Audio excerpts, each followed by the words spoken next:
Hello everyone, my name is Agata. I'm the head of marketing at PictoChart, the all-in-one visual communication tool and the organizer of the Business Storyteller Summit. And I'm excited to welcome my guest, Xin Khan.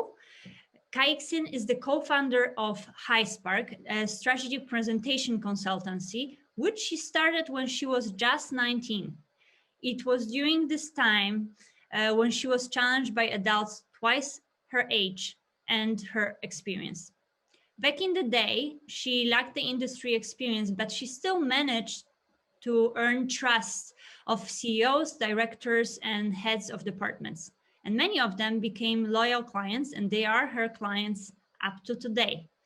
Today, Xin is the head of training and a lead trainer at HighSpark. She works with Fortune 500 leaders from companies like Mastercard, INSEAD, DBS, Nike, and Changi Airport Group.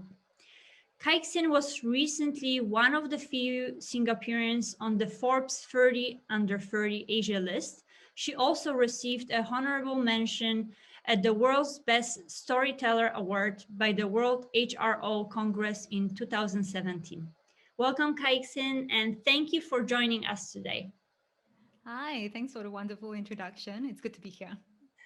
Glad to have you here. So I think my first question is around this, what I'm sure a lot of our attendees are also wondering, that you were just 19 when you started HighSpark, and I'm wondering, why did you decide to focus on helping leaders to improve in the area of strategic presentation? Because you could have gone like many different directions, but you chose this area. What was the reason behind it? Right. It's not the best story you want to hear. It's actually quite an accidental beginning. My business partner, Eugene, was the one who wrote me in, and we were fresh out of school. When we were in school, because we studied business, and basically most of your grades are dependent on your presentation, right? So we kind of was doing whatever our friends were doing back then, just PowerPoint templates with bullet points and just follow the marking rubrics.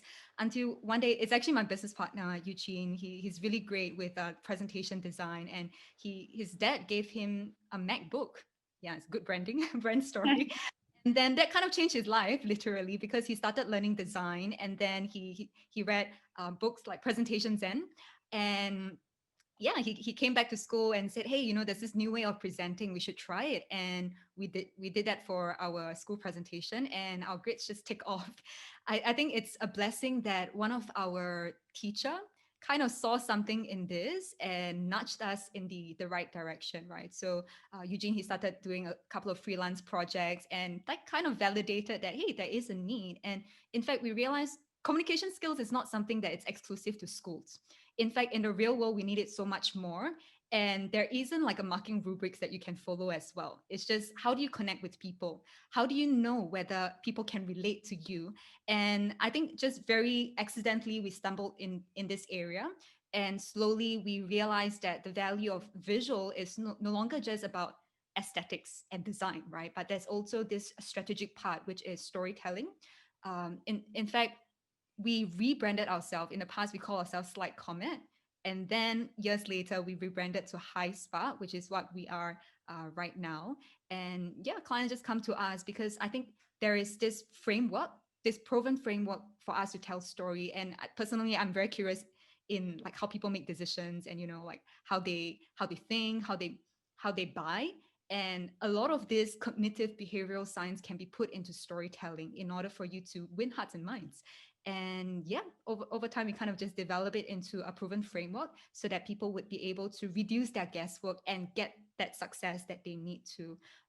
Passion grew over time. I think many of our clients, they have fantastic ideas, but it's just about not being able to articulate it well. And it's quite easy because they're competitors with more mediocre products, solutions. They don't have that issue when it comes to getting buy-in, just because they were able to clarify their messages. They were more charismatic. And what we are doing is really to do our clients and their big ideas justice, right? To give them a fighting chance. So that's why we kind of hang on to today. It's been more than 7 years right now since we were 19. Good days. Congrats. But I love this story. You said that it's not going to be that exciting, but I find it super interesting as well because, this shows that presentation skills are needed everywhere, right? It's in business, it's in education, literally everywhere. So it's very important skill to master as well. I will have a follow-up question related to this because you started kind of like, with building kind of slide decks, presentations. And right now, your company focuses also on building the narrative and then also helping people to present. So like also communication skills. Yep, that's correct. Mhm. And So your yes. everything in one. Oh, you're talking about, what do we do right now? Is that Yes, right? yes. Yeah, the core focus is mainly still communications, but more specifically, how do you become more persuasive Mm, with a combination of things, right? With your visuals, with your delivery skills, as well as the narrative. Narrative is a very big part because, I mean, there are a lot of templates out there, but it's really down to the strategy. There are a lot of nuances when it comes to storytelling. It's not just about following a particular structure or template that can give you a good head start. But at the end of the day, it's really about tailoring your message to the audience and packaging it so that they would be able to identify with whatever you're saying and feel that, hey, this is for me. And you kind of help them arrive at a decision or a conclusion that this service or this particular offering that you are trying to introduce to me is exactly what I need. Yeah. So that's basically what we do to help people increase the buy-in rate and win hearts and minds. that's great. We'll learn about it a bit more because I have a few questions related to this as well. But I also wanted to ask you, like, what do you think, like, in your opinion, what is the science behind storytelling when it comes to business pitching and selling your idea? Right. Well, talking about science, we can go all day. I mean, there are so many technical terms that we can get into, right? Like cognitive science and biases. But I think perhaps the intention of the question, or rather what we want out of this question, it's really about how can people use science of storytelling to get what they want. Am I right to say that? Yes. Mhm. Yeah, so it's, to be honest, it's not rocket science. And to me, I have this personal observation and also belief that storytelling is all about persuasion, right? How do we influence people's behavior through this emotional connection?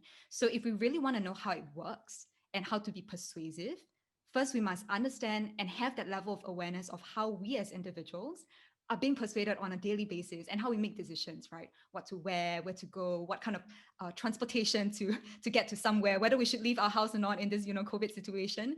And on a day-to-day basis, we are making tons of decisions without even realizing how we arrive at those conclusions. So it's about, number one, being aware of the kind of questions you ask in your head, because your audience would also go through maybe the same set of questions, maybe different, and that comes with the kind of beliefs, the value, their past experiences. So it's not rocket science per se. If we can unlock how we think, how we make decision, we can apply it in the boardroom, in investor pitches, in any kind of sales meeting. And then the next part is also about the connection, right? Typically, if I can sum up in one word, storytelling is basically the ability to help people see the value in what you do. Storytelling is the ability to help people see the value in what you do. So the moment when people can see that and they feel that, hey, Agatha, you're adding value to me in this conversation, I want more, right? Then you're no longer just like a salesperson, because I think a lot of people, when it comes to sales pitch, right, they kind of, oh, I don't want to really be very pushy. I don't want to be like a con man. And how do I sell without selling? So it's about kind of befriending our audience and being able to understand, yeah, how they think, so that you can align to their thinking process a lot better. And of course, once you are able to do that, you also get into, their psyche of why they would say no, into reasons of objections, the motivation behind those objections, and everything would just float very, very nicely. You can then find answers to those questions. And sometimes you might even realize maybe your offering isn't that good in the first place. So no matter how good your story is not going to help your business, right? Then something needs to change from a more strategic aspect. Yeah. So in essence, the science of storytelling, it's not really about all these massive jargons, but how you relate to people and get them to see the value you provide. I'm glad you mentioned as well sales pitches because we gave a chance to our attendees to ask a question, and there were a lot of questions around either sales pitches or investment pitches. So I would like to talk a bit more about both of those. So let's start with sales pitches. So first thing is like, what should I pay most attention to when structuring my sales pitch in order to be successful at persuading my audience? Because you also mentioned that structure is important. Right, definitely. I mean, structure is how we facilitate people's thought process, right? So that they Mhm. can again arrive at a conclusion. So it's all a lot about thinking. In terms of what people should pay most attention to, I would say every part of the structure is important. But one mistake I see many of our clients make is they always start off talking about themselves. And in fact, just now I just ended a call with one of our training participants because we're doing like pre-workshop interview in order to know how we can tailor the program for them. And when it comes to storytelling, she feel that it's not very applicable in a business context. And I kind of suspected because she has a different definition of it. So in the medical space, right? She said that, oh, storytelling is like you need to talk about the brand history and how the company comes about, the philosophy, etc.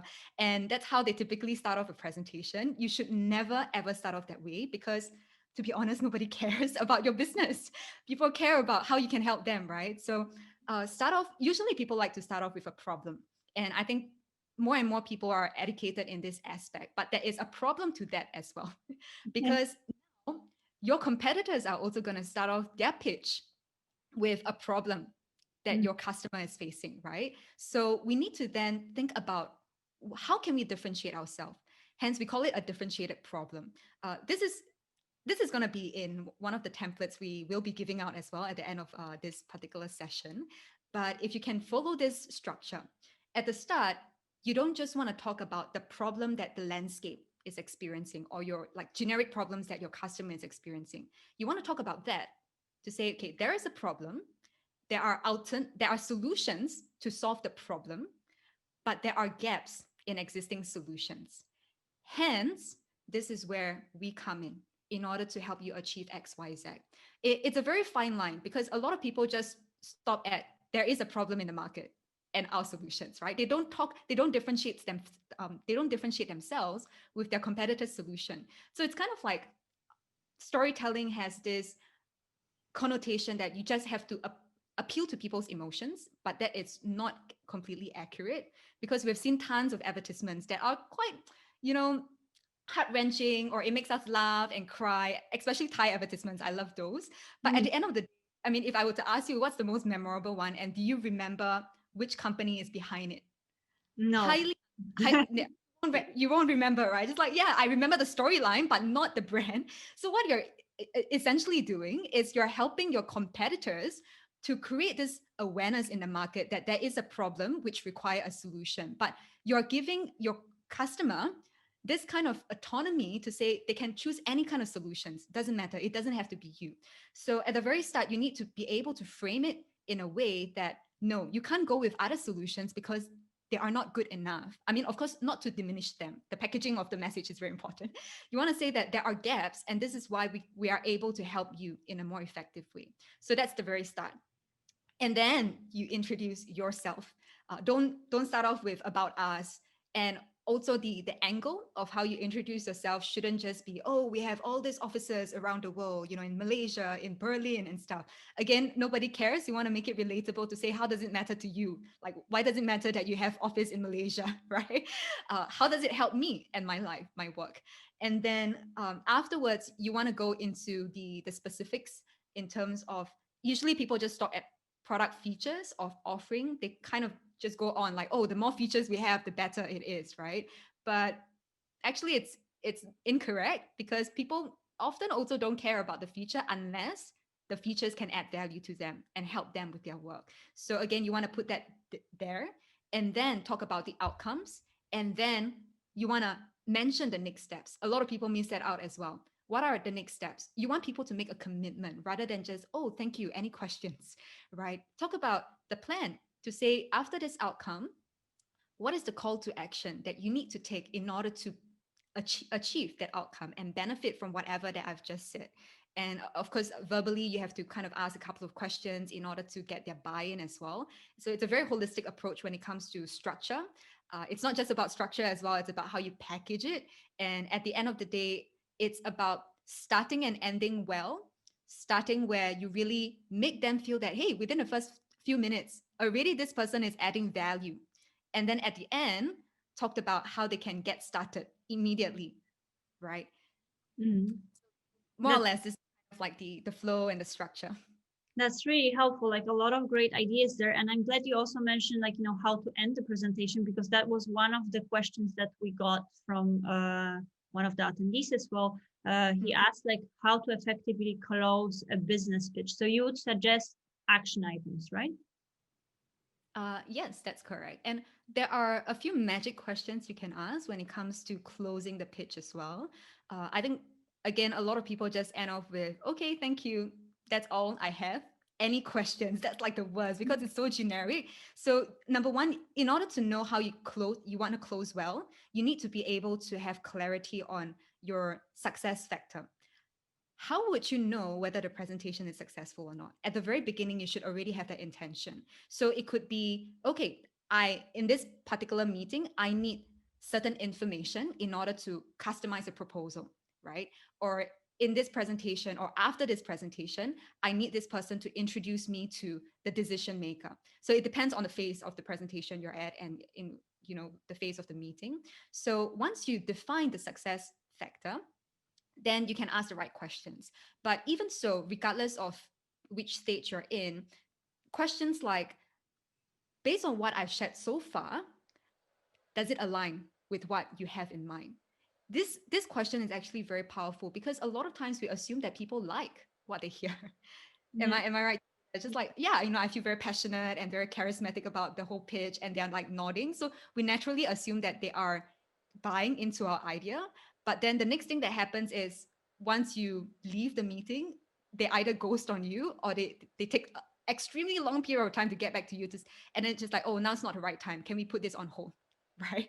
So we need to say, okay, validate whether it's aligned. And this also gives and opens up opportunity for them to say, yeah, actually, we really like what we hear, but there is this part that we have a little bit concerned or we are a little bit concerned about. Yeah, then you can have a conversation to break certain misconceptions and address those concerns to make your entire meeting, including the discussion, extremely persuasive. Then the next question you can ask also is, if they say, yes, it's aligned and we like what we hear, I think this is exactly what we need, then you ask them, how would you like to proceed further? Or even you can set a time and date to say, when would you like to start? So get them committed to a particular action rather than, okay, great, we'll get back to you again via email, right? Then again, hear back from them ever again. So most of the time. So that's basically how you end off a presentation with questions. Mm-hmm. And also you mentioned something around, like, I think it's an important aspect as well of your trainings that you say about this buy-in of your, like, buy into your idea as well. And you mentioned in one of the descriptions that, like, this framework will help you to convince even the most skeptical stakeholders. And I really liked it because I think a lot of us are afraid of this. There are always, like, in the room, these people who are, like, very skeptical, like, they already come to the meeting like that. With, like, their prepared answer of no. And what are some of your recommendations for dealing with skeptics? Should the presenter prepare for their questions or their criticisms ahead of their pitch? Yeah, definitely. So you should always prepare ahead and always list down the any possible reasons why people would object you. I think people don't do this enough. They kind of just throw in whatever they have in mind. It's like, oh, on this topic, I think this is important, and that is important, right? And everything becomes irrelevant. So we can ask, what would they be concerned about? And what are some of the possible reasons why they would say no to me? And then you might realize that there are a bunch of questions like, oh, I don't really know how you're that different from the competitors, or it's about price, it's too expensive, or I'm not really sure how this works. So after you have listed down all these questions, then the next thing to do is kind of categorize them according to patterns. Because you can ask a lot of questions, but sometimes there is a common thread, right? You don't want to, have every slide just to answer one question. That's just not feasible. So you want to be able to find a common thread, and then also prioritize, like, what are the deal breakers? If there are top 3 concerns that you don't address, what is at stake, right? So if you don't address those top 3 concerns, is it gonna be a deal breaker? Means they would definitely say no. And what are some of the secondary, concerns that are more like nitty gritty detail? So categorize those. And then the most important part is this. A lot of people don't do it as well. It's understanding the motivation behind the questions. So asking questions or like listing down the objection is good, but sometimes we might be answering those objections with points that are not tackling the heart of the issue.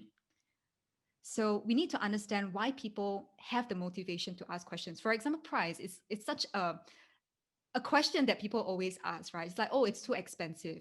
But too expensive means many different things to different people.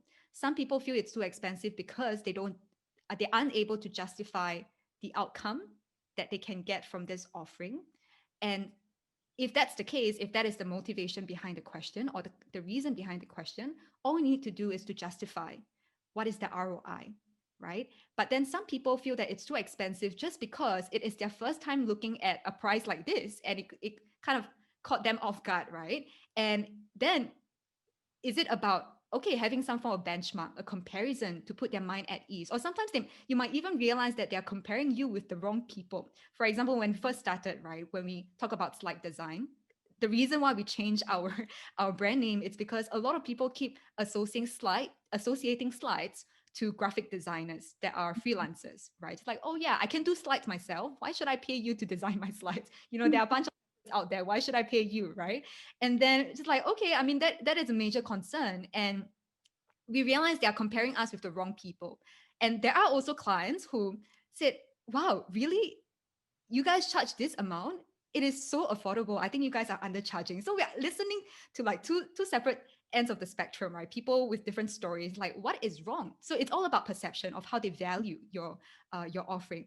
Hence, we kind of change our brand, and it will really help us as well in terms of how we position ourselves as storytellers rather than designers. So if you were to compare us with, say, the run-of-the-mill kind of consulting agencies or even marketing firms, we are, like, some people would say we are that cheap, right? So it's comparison. So understanding motivation and why people ask this question is very important. It would help you frame your counter argument next and ensure that you really hit the nail on its head.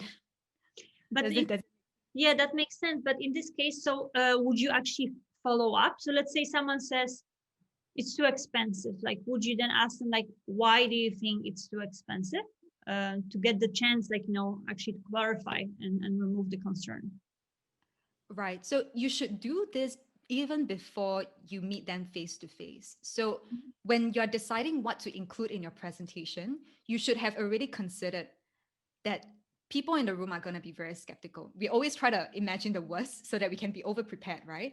So if we know that they are going to be skeptical and we address those concerns directly or indirectly in the presentation itself or in the narrative, then each time when you move through the narrative, you're already dissolving their resistance. And by the end, it's just a no-brainer for them to say yes, because you have already overcome all these obstacles. And then the discussion part is where maybe you address something that you haven't thought of, right? And then on the fly, then that's where improvisation comes in to play. But even before that, you need to be able to overcome objection, especially this part, which is misconception. Some people, they tend to have this habit of leaving questions all the way to the end, or kind of only anticipating it at the end. But by the time, it's a bit too late, because all this while, say in a half an hour presentation, your audience is already skeptical and thinking. They're not really listening to what you say, but they're finding every reason to say no to you. So instead of dissolving the resistance, you're actually building upon that resistance.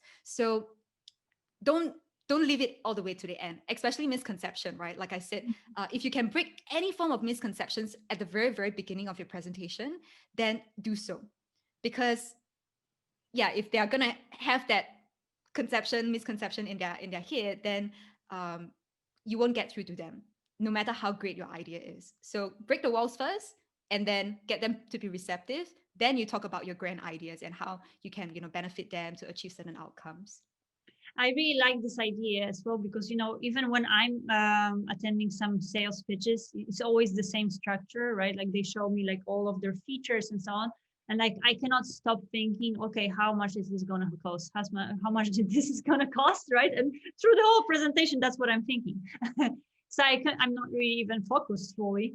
So I like this idea that like, why not bring it to the beginning and like already like break these misconceptions and make it a bit more unexpected, and then also show the value a bit later and do it a bit differently than everyone does it. Yeah, absolutely. We also spoke quite a lot now about sales pitches, and many of the attendees of the Business Storyteller Summit are startup founders, and they are preparing to raise funds. So we got a lot of questions around pitch text as well for investment. And I'm wondering, like, how does the investment pitch differ from a sales pitch? What are the most important elements of an effective fundraising presentation? And what will be your tips for creating a short but convincing investment pitch? Right. I think there are a few questions in that question. A lot of questions in one. One is, is it different from regular pitches, right? What is the second question? So maybe we can talk, exactly. First, like, what is the difference? And the second one's, what are the most important elements of an effective fundraising presentation? And then after, like, you respond to this one, the first one is, what would be your tips for creating short but convincing investment pitch? Because I think that's also important, that sometimes, if you keep it too long, like you already lose the attention. Like, how can you make it short but convincing? Yeah. Anyway, investors don't really have a lot of time, especially if you're like doing a demo day when you only have a few minutes to make a case. So, okay, first question. How is it different? In fact, we have a lot of clients whom are founders and growing startup. Up to today, we've collectively worked with them. I think 17 million. I think that's around the amount of funds that these startups have raised, those that we've helped. And a lot of them, just now I talked about starting, right? The structure. A lot of them actually start off with this very templatized beginning, which is problem and solution. So in sales setting, there are ways to kind of package it, but you have to also consider the setting when you're pitching. Because if you're pitching alongside with 10 other startups that are going to start off the same exact way, I tell you, investors, they will already know what is coming, especially usually, like say in a demo day.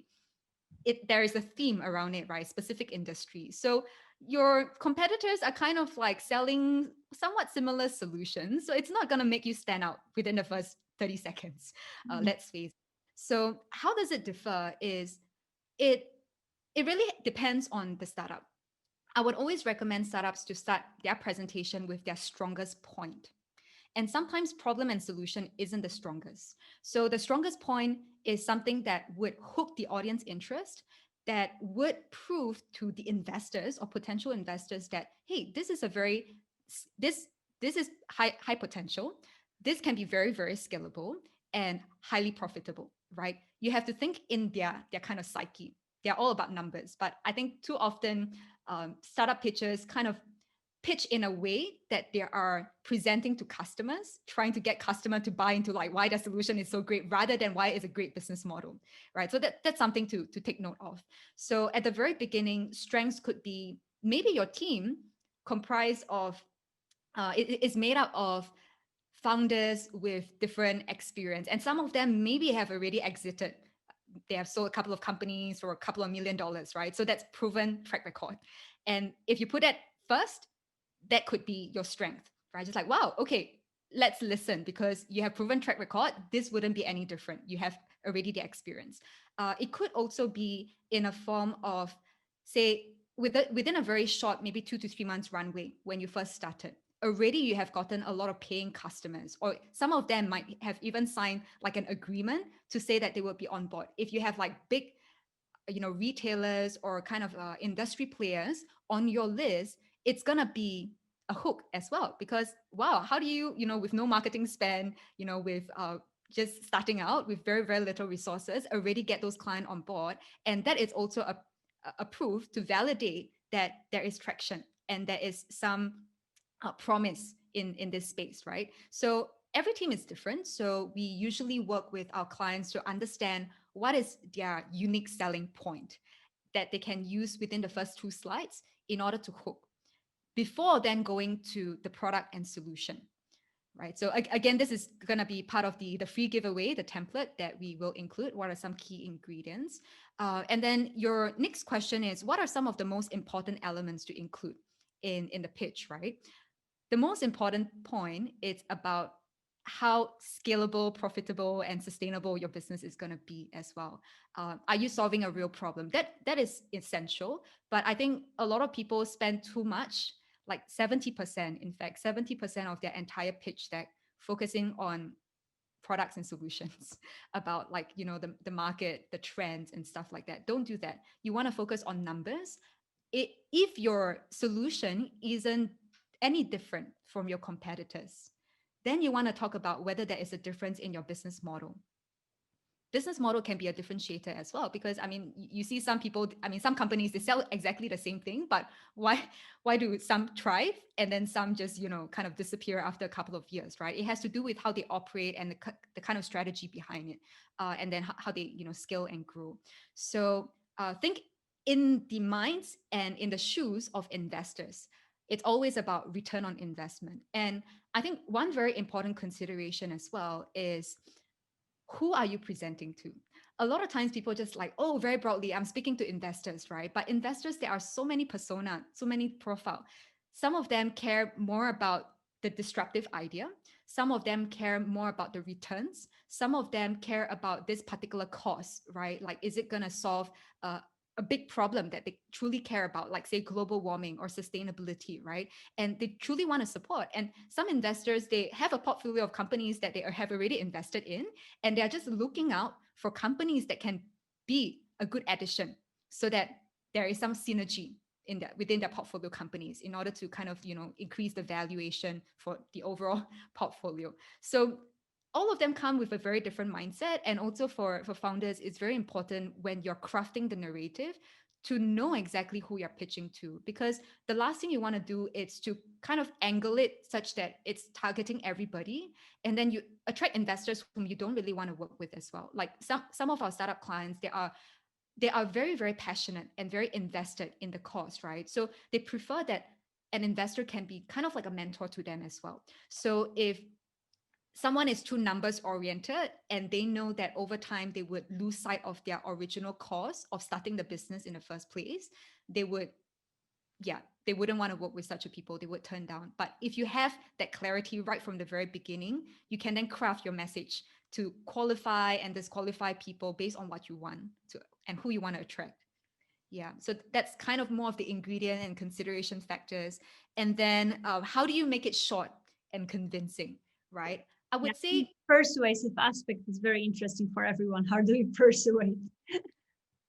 Sorry? I think this aspect of like convincing / persuading is very important for the audience. So it would be great if you could cover this. Yeah, definitely. So like it's actually linked to the first point that I've made. If you can start off with your strength that the investors care about, then already that's very convincing right from the get-go. And you want to allocate your time based on what the investors care about and what they value. So if you only have a minute, so you should usually prepare a minute pitch, an elevator pitch, a 3 minutes one, a 5 minutes, and like maybe a 15 minutes, right? And there's this trick. It's actually not rocket science. So if you can summarize your entire presentation in 5 sentences, what would that be? In our company, we have developed this thing called the 5P framework, where following a particular structure, if you have a sentence, like a very crystal clear sentence for each of these pillars, then just articulating that is convincing enough for people to want to learn more, right? And then if you want, you can also take these 5 sentences and expand upon it. But the most important thing is identifying the core. I think a lot of people find that every point is important. So they kind of just like, oh, but I can't really let go of this. And they tend to speak faster. And that's not like the point, right? You don't want to squeeze in everything because you're compromising how people are able to understand you. It doesn't mean the more you cramp in, the more convincing it would be. So try to take it non-personally to really say, okay, if there are only three things I can say, or if there are only 5 sentences I can say, what would that be? What would investors care about? Then use that, then expand your presentation to 1 minute, 5 minutes, or 15 minutes. And I'm not giving you very specific answers with examples because every startup is different. So that is generally the thought process when you want to create short and convincing pitches. That's very helpful. Thank you so much. I'm sure like founders will appreciate it because I know that like a lot of them had questions around it. And that gives a very good idea as well, like, you know, to think about already preparing upfront for a shorter version of it, because that could always happen, right? Like you're going to prepare this longer presentation and then, I don't know, the investor says, I have 3 minutes. I have to run to a meeting or something. And then what if you are not prepared? So I like this idea to prepare upfront as well for different versions in terms of length as well. So that's a good tip. Right. Thank you so much. Oh, actually, on top of that, analogies are fantastic ways for you to say more with less. So if you are running short on time, right, you can try to use analogies because basically analogies are compressed form of stories, right? So you're tapping onto people's existing schema. One of the great examples I often quote in the workshops I conduct is Elon Musk. So when he was launching the Tesla Powerwall, he actually compared the Powerwall or like his initiative with how cell phones have leapfrogged the landline. And there are a lot of things we can infer from this one sentence. Number one, it's okay, cell phones have leapfrogged the landline. It means that even the most rural area would be able to access like the connection. And just like solar batteries or solar power walls, right? Even the most remote areas would be able to have electricity without the grid lines. And then the second thing is in terms of its scalability as well. You realize everyone has a smartphone. I mean, some even have like more than 3, right? It's crazy. So like the scalability. So he's kind of like in that sentence trying to suggest that maybe in the future, everyone would be able to have a power wall, right? So there are many things that we can infer from analogies based on our past experiences, and it's so magical. So try to see if there are any way for you to distill a very complex ideas into just 1 or 2 sentences with metaphors, analogies. Yeah, you would definitely be able to even convince them within the first minute. That's a great example, the one from Elon Musk as well. Thanks for this, for sharing. We are running out of time. I could like actually talk with you for 1 more hour because there's so much to learn and it's really interesting. I think it's also very interesting that you are working with many startups that have to pitch for investors, because I know that many other speakers, they work more with sales pitches. So it's interesting that, like, you know, this is your differentiating aspect as well, and something that is very interesting to the audience. I would like to thank you for your time. It was really a pleasure to have you here, and thank you for sharing all of your knowledge with the audience of the Business Storyteller Summit. And I know that you also prepared something for the audience if they would want to learn more, right, about this topic, and I'm sure they do. Right. Yeah, we prepared something. So it's a free giveaway. We have structures. If you're wondering how do you structure your pitch, investor pitches or sales pitches, there's a structure proven to work with case studies as well, how we've applied it for our clients in order for them to win multi-million-dollar funding or pitches or business. And then all you need to do is just pay for shipping. So if you're out of Singapore, just pay for shipping and then you get the printed materials completely for free. All right. And we also do provide audit calls as well. So you can head on to our website, highspark.co. That's HIGHSPARK.co. And yeah, just, contact us. We usually do kind of like a free, no string attached audit call. If you're interested in coaching as well, that's something we provide, or online courses. So yeah, feel free to check out our website for more. Thank you so much. Thanks so much for your time. And I encourage everyone as well to check out the giveaway. So you can find it on Kaixin's presenter page. And also, like, it will be shared within the summary email at the end of the day of the summit as well. Thanks once again. Goodbye, Kaixin. Thank you.